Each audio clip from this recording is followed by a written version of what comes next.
One, every business leader around me said, you're not going to be able to sell a personal brand.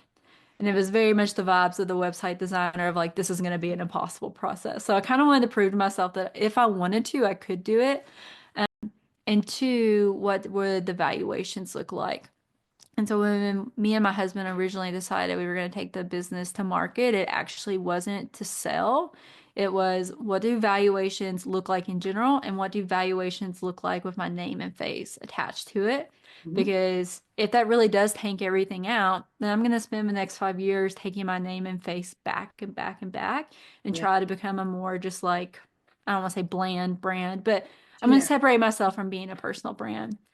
And we actually, which I tell people this advice all the time if you're going to sell, what we did was we set what our number was before we ever talked to a single human, just in case. So that way, when you are looking at valuations, and there's going to be emotions involved regardless, but you know what your number was when you were emotionless.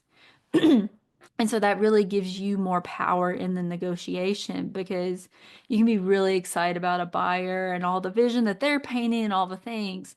But if you think back, like, oh, this isn't my number, then you can start to like compartmentalize a little bit. And so we were about a year and a half into the business when we decided to do this market test and figure out if we needed to pivot or if we were going to build software or all of those things.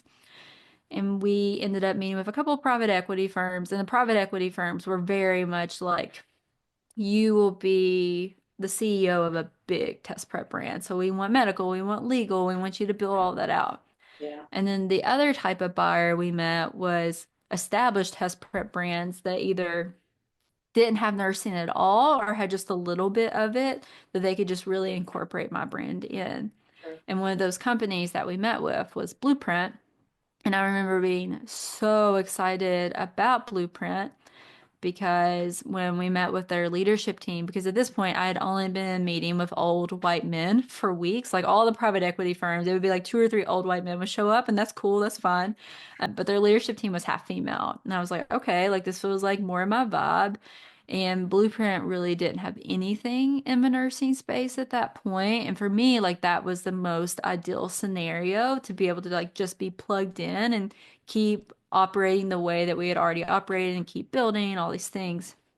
But when we got the valuation, it was not anywhere close to what I was hoping for or wanting. And because we had chosen our number in advance, we were like, we're going to leave this behind for now and we're going to go build our software.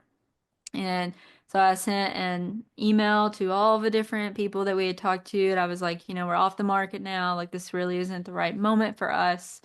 And in this process, while we were deciding to test the market and get an evaluation, all that, I was also pregnant. And that's an important part of the story. One, because it's very important for me to establish to people I did not sell because I was pregnant, because we walked away from like 4 or 5 offers.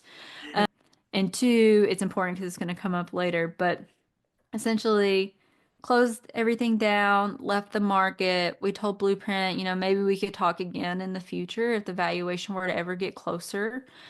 But it just wasn't our number.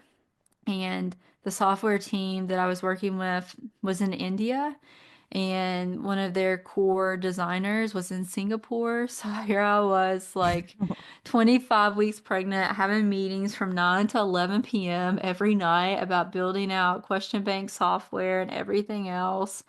And then the bare bones, and I do mean bare bones question bank software that we did have just completely crashed one weekend. It was just like gone and obliterated. And so, we're trying to like problem solve and maneuver, and there was a lot of stress. And that same weekend, which I just it was crazy timing, Blueprint came back and they're like, how about we do your number? So I sold my business. The deal closed when I was 8.5 months pregnant in June of 2022.